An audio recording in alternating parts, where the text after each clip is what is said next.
Okay, welcome back sa Rapido TV. Kumusta po mga kaibigan sa ating mga kababayan dyan, Luzon, Visayas at Mindanao at sa ating mga ka-OFW. Ayan, at mag-iingat lang po tayo palagi. Sama po tayo naroroon. At ito nga, pag-uusapan po natin itong mainit na balita ngayon. Isa pong retired general ay mayroon pong binunyag.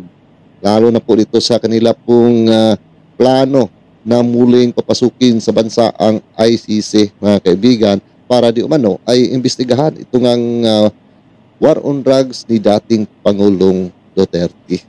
Pero yun pala mga kaibigan ay hindi lang yun ang dahilan para po sa pag-imbestiga dun po sa war on drugs ni dating Pangulong Duterte. Kung hindi ay meron pala silang planos para po sa kanila pong pansariling kapakanan, mga kaibigan.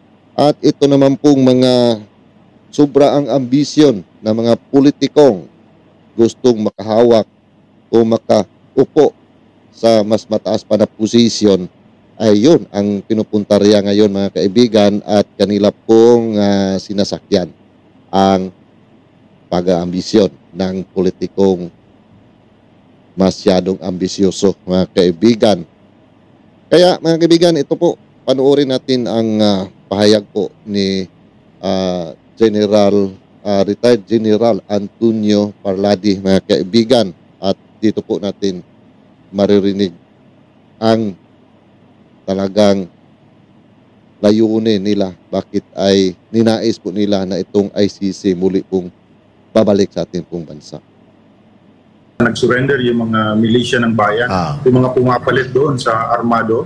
So, practically, yung armado, na-solve na natin, iilan na lang sila na naiiwan dyan. Ito na lang ang nagpapalakas ng loob sa kanila, itong partido, itong members ng CPP, na kung saan sila ay distributed. Alam natin yan, nandyan sila sa media, nandyan sila sa Kongreso, nandyan sila sa... In fact, sa Malacanang, nandyan sila. Sa lahat ng ahensya ng gobyerno, including the National Defense, nandyan siya, baga di nyo alam. Sa AFP, matagal na silang nagpapapasok ng mga operators diyan sa armed forces. So ito na 'yon, nawala na yung armado nila.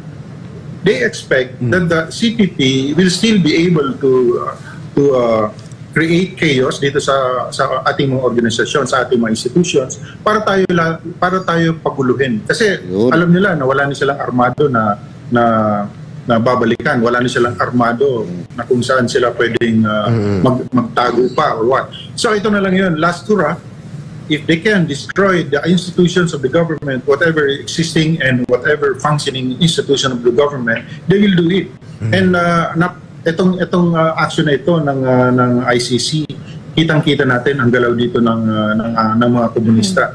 Sabi ko nga sa inyo, iniwan na nila yung kanilang mga armado na nakakulong kasi wala silang magawa. So ito na ngayon, pinupunta nila yung ibang alyansa nila, baka sakali makatulong dito sa campaign na ito nila para pabagsikin ang gobyerno. At this time ang inaano nila, pinupuntira nila is yung war on drugs. Kaya Rick, yes sir. Franco, binabasa ko itong libro na ito. Yeah. Mukhang magandang libro yan sir Yeah, sa US pala in the 1930s and then 1960s, meron silang war on poverty. At alam mo, bakit nila inabandon yung war on poverty ng mga administrasyon sa US? Because poverty won. Yeah. Poverty won. So what's the difference between the war on poverty and war on drugs? Halos parehas yan, malaking problema. But the thing with the war on drugs, ay involved ang napakadaming politiko. Involved ang napakadaming politiko. Hindi natin alam kung sinong tinatamaan dito sa war on drugs na ito. Kaya yung campaign ni Presidente doon, yan ang ginagamit nila kunyari na isang motivation sa kanila para atakihin si President Duterte. But actually, ang dami na nga nating na-accomplish dyan sa war on drugs. But since si AFP, for instance, wala na rin human rights violations. Wala na. Since I think 7 or 8 years ago, wala nang nare-report na violation of human rights ang AFP. Ayan, tinitira nila yung ngayon yung ating ibang ahensya ng gobyerno na involved dito sa war on drugs. Ang bottom line nito, gusto nilang palabasin na hindi pwedeng palagpasin si Presidente Duterte dito sa kanyang dahil nasaktan niya ng gusto itong mga komunista nung siya ay nakaupo. At Exactly. ngayon, binabalikan nila si Presidente na ngayon wala na sa poder through this campaign ginagamit against yung war on drug Exactly. ni Pangulong Presidente. Sir, may interaction muna si Ma'am Lorraine before ko'y bato kay Brother Franco at mayroon akong tanong sa iyo din mamaya. Because I liked what you said just now, is that war on drugs. Not everything is apparent to us. Hindi natin nakakita lahat kung bakit hanggang ngayon binabalikan. And it's nothing personal. It's not because it's President Duterte or anything like that. They will do it with any other president na talagang tinamaan sila dito sa war on drugs, di ba? So, what you're saying now is that this move behind the former president, marami dyan, mga politiko na nakikinabang sa drug trade sa Pilipinas, na sumisira sa Pilipinas, at yung and you said that war on poverty in the US, they want us to lose this war on drugs. They want our country to turn into a narco state. No? And then the CPP is enabling them. Could you, kasi, okay, you get what I'm saying, diba? But there are invisible puppet masters right now. And the reason that they are pushing this is because nakikinabang sila. And these are the people that we elect into office. Yes, sir. Go ahead. Tama, Doc Lorraine. In fact, if I may continue with what's written in this book, alam nyo, ito yung author din ng Why Nations Fail. Why Nations Fail. Ito ng lahat ng gobyerno. Basahin ito and then yung Why Nations Fail. Para maintindihan nila ng konteksto nitong away na ito, war on drugs, war on poverty, war on community. Ang lalim ng interpretation dito ng mga authors, si Asimoglu at si Robinson. But anyway, what they're saying is, hindi nila kaya yung war on drugs sa US. So, hindi nila pinakialaman kasi alam nila, marami din ang matatamaan doon sa issue na yan. Pagka yun ang pinuso nila, natalo sila doon sa war on poverty. Can you imagine? Dito ko lang nabasa. And poverty won. Ito pa, war on drugs. Ito, ang nasa ilalim ng war on drugs dito sa Pilipinas natin ay mga matataas na politiko. Yung iba dyan, nawala na, nakakulong na yung iba namatay na. Yung iba Nakalaya. Ay, nako. Maniwala ka, meron pa nga dyan, secretary sa ngayon. Hindi ko napapangalanan.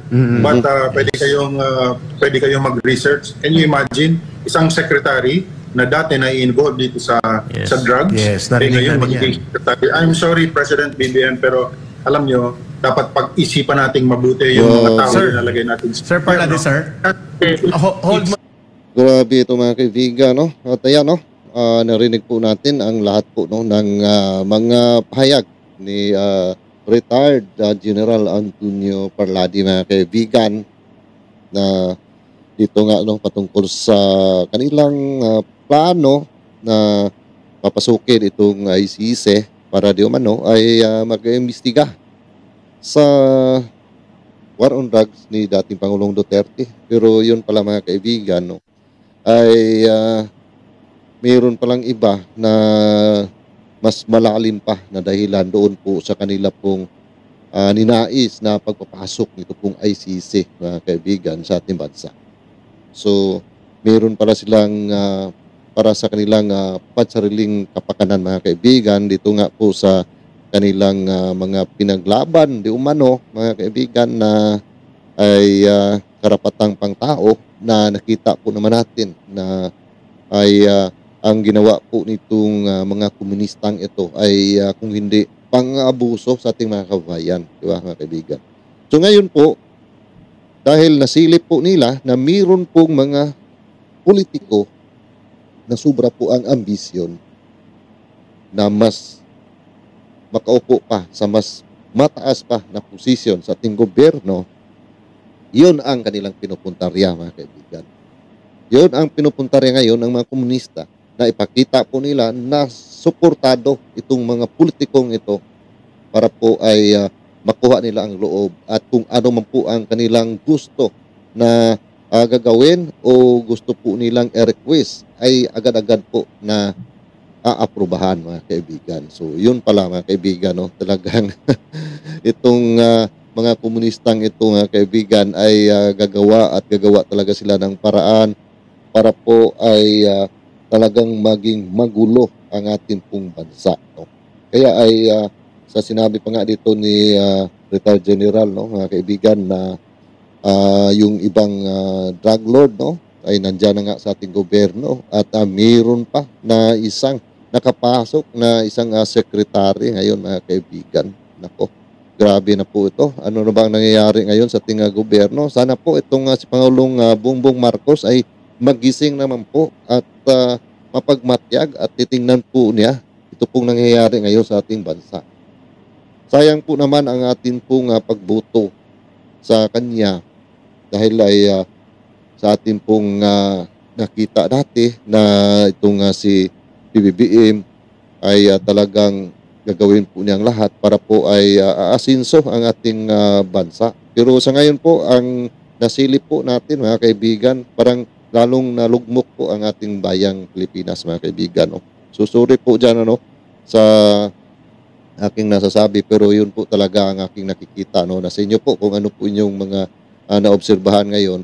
At sa ngayon po, marami na po ang mga nangyaring kriminalidad. No? Grabe na po ang nangyayari ngayon. Marami na po ang mga biglaan lamang pong pinatay, parang napagtripan lamang. So, dahil nga yan sa bumabalik po ang droga sa ating pong bansa, mga kaibigan.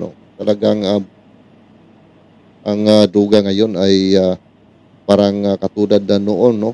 Panahon po ng mga dilawan na halos lantara na po, mga kaibigan. Kaya ay sana po, no, ay makontrola po yan dahil isa po naman yan sa nagpapahirap sa ating bansa, ating mga kabataan, no, ay isa po na mga maepektuhan po dyan, mga kaibigan. No? Dahil alam po naman natin na ang mga kabataan natin ay kunting sasalita lamang sa kanila, kunting paliwanag, kunting ganun, mga kaibigan, ay madali po lang makuha, no, itong ating mga kabataan. So, yun po ang tinatarget ng mga illegalista, mga kaibigan. Kaya ay kawawang-kawawa po kung hayaan lang po natin na patuloy po yan na mangyayari dyan po sa ating bansa. At ito na rin pong mga sobrang ambisyosong mga politiko na sana po, mga kaibigan, ay titingnan po natin ngayon kung sino ba talaga itong mga nasa gobyerno na karapat-dapat pa natin po silang pabalikin sa kanilang mga posisyon, mga kaibigan. Dahil nga, kung patuloy po tayo na pagka mayroon pong pera, ay yun na nga ang ating pong ibubuto. Siguro kung mayroong pera, pwede naman tanggapin yung pera siguro at wag na po natin silang ibuto pag nakikita po natin na hindi po karapat-dapat. Marami po ngayon, mga kaibigan, actually mayroon po naman po na mga politiko na nakikita po natin na talagang nagtatrabaho po sila ng talagang para po sa bayan, mga kaibigan. Pero mayroon din po mga ilan dyan na yung ambisyon talaga, mga kaibigan. No? Ito pong sobrang ambisyon nila sa katungkulan sa ating bansa. Yun po ang nagdala sa kanila na parang naging mga demonyo na po ang utak, mga kaibigan. No? At parang ang gusto po nila na wala pong sagabal sa darating po na mga halalan, wala na pong kanila pang makalaban na mabigat, mga kaibigan, at para siniguro na sila po ay makakapasok talaga sa kanila pong ninais na mga posisyon. Kaya ay parang winawalis po nila, mga kaibigan, yung pong nakikita po nila na tinik sa kanila pong dadaanan, mga kaibigan. Katulad nga dito sa mga Duterte na alam po naman natin, no? Itong si dating Pangulong Duterte, kahit na hindi na po siya ngayon presidente, wala na po siyang katungkulan sa ating pong bayan, pero ang suporta po ng ating mga kababayan ay patuloy pa rin, mga kaibigan, at hindi po nawawala. No? Mayroon man pong siguro ilan, no, na hindi na sumusuporta, pero ilan lang po yan, mga kaibigan. Marami pa rin po ang sumusuporta. Kahit dito po kay BP Sara, makikita po naman natin. Kaya yan po ang kanilang kinakatakutan po, mga kaibigan, na pagdating po ng eleksyon, lalong-lalo na po doon sa pahayag ni Pangulong Duterte na dahil sa kanila pong pag ano kay BP Sara na i-impeach. Kaya nagpayag po si dating Pangulong Duterte na kung ganun po ang mangyayari ay babalik po siya sa politika, mga kaibigan. Kaya doon po ay biglaan po na gumawa ng resolusyon para po papasukin itong ICC. So doon lang po, mga kaibigan, ay makikita na po natin na talagang takot na takot po sila dito sa mga Duterte. Yun po, mga kaibigan, ang ating pong nakikita dito. Na talagang kahit na ano pong gawin nila dyan, na mga magic dyan sa anong tawag dyan, smart magic na kuan, na magka-counting po ng baluta, mga kaibigan, di ba? Wala po silang magagawa pagka Duterte ang kanilang makalaban dahil ay mahiya naman po sila kung ilang bilyones po ang layo ng diferensya at gagawin pa nilang magic yan, mga kaibigan. Kaya noong eleksyon dati, no, nung nanalo nga siya dating Pangulong Duterte, ginawa na po nila ang mga magic pero hindi talaga tatalab, mga kaibigan, dahil sa talagang ang layo po ng agwat. So yun po, mga kaibigan, no. Kaya ay takot na takot po sila dyan na muling tatakbo po yan si Tatay Digong, mga kaibigan. So talagang pagsisikapan po nila na gagawa po ng mga paraan para po itong mga Duterte ay mapabagsak po nila, mga kaibigan. Kaya sa lahat po, no, na mga sumusuporta po sa mga Duterte, mapagmatsyag po tayo at ipakita po natin ang atin pong kaus-puso na suporta sa mga tao na mga talagang ginagawa ang kanila pong tungkulin sa ating bayan, mga kaibigan. So yun lang po, mga kaibigan, no, ang aking masasabi dyan. Kasi imbes na umaasa po tayo dito pong pag-upo bilang presidente ni Pangulong PBBM, umaasa po tayo na yung pong kahirapan sa ating bansa ay maibsan at parang magkaroon po tayo ng mas marami pang mga pagkikitaan, mga trabaho na pwede pong mapasukan. Pero ang nangyayari po ngayon, mga kaibigan, parang lalong lumala po ang problema sa ating bansa. So yun po ang ating nakikita dyan, mga kaibigan, no? Dito po sa mga illegal na droga, sa mga kriminal, di ba? Lalong lumala po, mga kaibigan. So ang masasabi ko po, medyo failure po, no? Failure po si Pangulong Bongbong Marcos dito. Pero hindi naman po natin siguro masasabi na si Pangulong Bongbong Marcos talaga ang gumagawa po nito pong mga nangyayaring ito, dahil ang nasa kanyang mga paligid kasi, mga kaibigan, sila po yung parang gumagawa ng hindi maganda dahil sa kanila pong mga ambisyon. Nakikita naman po natin, no, mga kaibigan, na ginagawa naman po ni Pangulong Bongbong Marcos, no, ang lahat na para nga po ay magkaroon po ng mas marami pang mapagtrabahuan dyan po sa ating bansa. Pero dahil sa nakikita natin na itong nasa kanyang mga paligid ay hindi naman po sumusuporta sa kanya pong mga adhikain, mga kaibigan. At para bang gusto nila na yung lamang para sa pansarili nila ang kanila pong tinitingnan, mga kaibigan. So wala na po silang pakialam doon po sa mga taong bayan. So yun po ang mahirap doon. Pagka nasa yung paligid ay nakikita mo na nasa iyo talaga sumusuporta, kaya ay hayaan mo sila na magtrabaho dyan. Pero hindi mo alam na sa likod pala ng mga pinakita po nila ay iba pala ang mga pinagagawa, mga kaibigan. Hindi po katulad dati kay Pangulong Duterte na alam po niya na talagang yung pong vice-presidente, yung ibang mga senador, yung ibang mga congressman, mga ibang nandyan po sa mga lokal, no, ay hindi po talaga sumusuporta sa kanya. Kaya ay alam na po niya, mga kaibigan.